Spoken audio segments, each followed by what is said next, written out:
Sir अपना introduction दीजिए आप।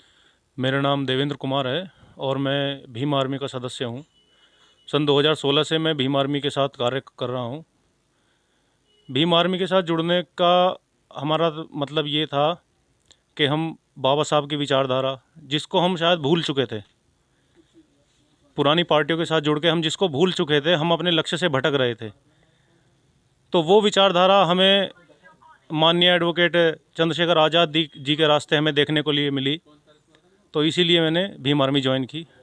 अच्छा, भीम आर्मी में आप काफ़ी साल से हैं, लेकिन भीम आर्मी जिस तरह से पार्टी बनाई है, इसमें क्या कहना चाहेंगे? पार्टी हमारी पहली है, बसपा भी है पार्टी हमारी, तो पार्टी बनाने का मकसद क्या है? देखिए, सबसे पहले मैं ये कहना चाहूँगा कि हम जिस भी पार्टी को हम पहले वोट देते थे, हम उनका पूरा सम्मान करते थे और आज भी करते हैं। हमारे राष्ट्रीय अध्यक्ष जी भी उनका सम्मान करते थे और आज भी करते हैं। लेकिन नई पार्टी बनाने का हमारा लक्ष्य एक ही था कि बाबा साहब ने ये नारा दिया था कि जब तक हम लोग उस संसद में नहीं बैठ जाएंगे, तब तक हमारे लोगों का कल्याण नहीं होगा। जब तक हमारे हाथ में कानून बनाने की ताकत नहीं आ जाएगी, तो जो अधिकार हमारे हाथ से छीने गए हैं, जो अधिकार हमारे समाज से छीने गए हैं, वो अधिकार हमको मिल नहीं पाएंगे। और सबसे बड़ी बात, और राजनीति में अगर हमें संसद में बैठना है तो हमें एक राजनीतिक पार्टी की आवश्यकता थी। अपने लोगों के विचारों को, अपने लोगों के सम्मान बचाने के लिए हमें इस पार्टी की ज़रूरत थी। इसीलिए माननीय एडवोकेट चंद्रशेखर आज़ाद जी ने इस पार्टी का गठन किया, जो आज आज़ाद समाज पार्टी के नाम से आज अब सभी को पता है, और जिन्होंने अभी हाल फिलहाल अक्टूबर में उपचुनाव भी लड़ा है और जिसमें हम तीसरे नंबर पर रहे हैं। काफ़ी अच्छी प्रगति करी है इस पार्टी ने। जो पार्टी 15 मार्च 2020 को बनी हो और इतने 70 साल पुरानी, 34 साल पुरानी पार्टियों को पीछे करके वो तीसरे नंबर पे आई हो, तो ये हमारे लिए एक बहुत बड़ी उपलब्धि है। अच्छा, बहुजन समाज के अंदर आपकी भी बहुत चर्चा है, आपके नाम की भी। तो अब तक आज़ाद समाज पार्टी या भीम आर्मी से आप पे कोई पद है? नहीं, देखिए, पद की तो हमें कोई विशेष ज़रूरत है नहीं। हमें कार्यकर्ता के रूप में अच्छी तरह से काम कर रहे हैं। लेकिन अगर हमारे शीर्ष नेतृत्व को ऐसा लगेगा कि भाई इनको कोई किसी पद के लायक हैं या इनको पद देना चाहिए, तो अगर वो हमें इस जिम्मेदारी के लायक समझेंगे तो हम उसका पूरी तरह से स्वागत करेंगे। अच्छा, आप देखते हैं कि देश के अंदर बहुत अत्याचार बढ़ रहा है, तो इसमें चंद्रशेखर जो सभी जगह जाने की कोशिश करते हैं और जाते भी हैं, तो क्या लगता है कि हमें पार्टी की ज़रूरत है या मतलब संगठन की ज़रूरत है? देखिए, मैं इस चीज़ में एक ही बात कहना चाहूँगा कि बगैर संगठन के कोई पार्टी आगे नहीं बढ़ सकती। संगठन पार्टी के लिए सबसे बेहद ज़रूरी होता है। आप किसी भी पार्टी को उठा के देख लीजिए, जिस पार्टी का संगठन मजबूत नहीं है, वो राजनीतिक पार्टी राजनीति में उभर ही नहीं सकती। इसीलिए हम जो भीम आर्मी संगठन है, वो उसका काम यही है कि हम ग्राउंड पे जाके अपनी जड़ों को मजबूत करें, अपने लोगों को संगठित करें, अपने लोगों के बीच में शिक्षा का प्रचार करें और अपने लोगों के बीच में ऐसा कैडर करें कि उनके बीच में जो अपने समाज के प्रति जन भावना जागृत हो जाए।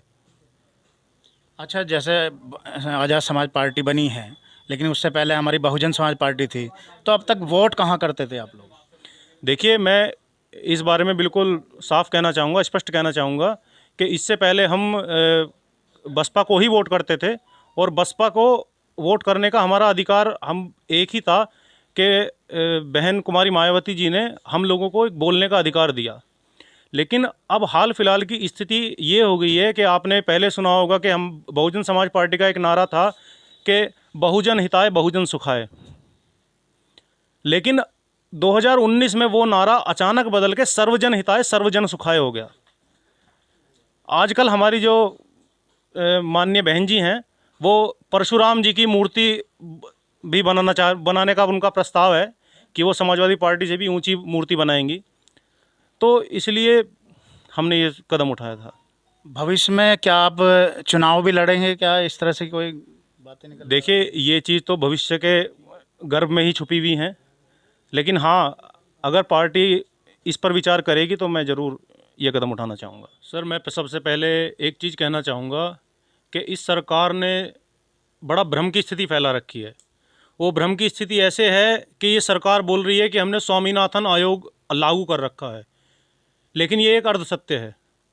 स्वामीनाथन आयोग में इन्होंने C2+FL लागू कर रखा है, लेकिन जो असली चीज़ है वो C2+50 है। अब ये लोग बार बार कहते हैं कि हमने स्वामीनाथन आयोग लागू कर दिया, स्वामीनाथन आयोग लागू कर दिया, लेकिन नहीं मान रहे वो लोग। आज भी इस चीज़ के ऊपर मीटिंग है MSP के लिए। अगर हमारा न्यूनतम समर्थन मूल्य जो सरकारी और गैर सरकारी दोनों तरीक़ों से चाह रहे हैं, और उसे जब सरकार लिखित रूप बोल रही है कि हम लिखित आश्वासन देने के लिए तैयार हैं, अगर सरकार लिखित आश्वासन देने के लिए तैयार है तो वह इस पर लिखित कानून बनाने के लिए तैयार क्यों नहीं है? और नहीं, सरकार अगर नहीं मानती है 3 कानून बिल पर, तो क्या आप भी, जैसे 26 जनवरी को किसानों ने आंदोलन कर रहे हैं 26 जनवरी को, कि हम तिरंगा लहराएंगे, दिल्ली में घुसकर बैरिकेड तोड़ेंगे, तो उस पर क्या विचार हैं आपके? में हमारा भीम आर्मी का बिल्कुल एक स्पष्ट विचार है कि अगर ये मनुवादी सरकार, ये तानाशाही सरकार इन तीनों बिलों को रद्द नहीं करती है, तो हम पूर्ण रूप से हर साधन से किसानों के साथ हैं, और हम भी जाकर किसानों के साथ लाल किले पर 26 जनवरी को जाकर तिरंगा फहराएंगे।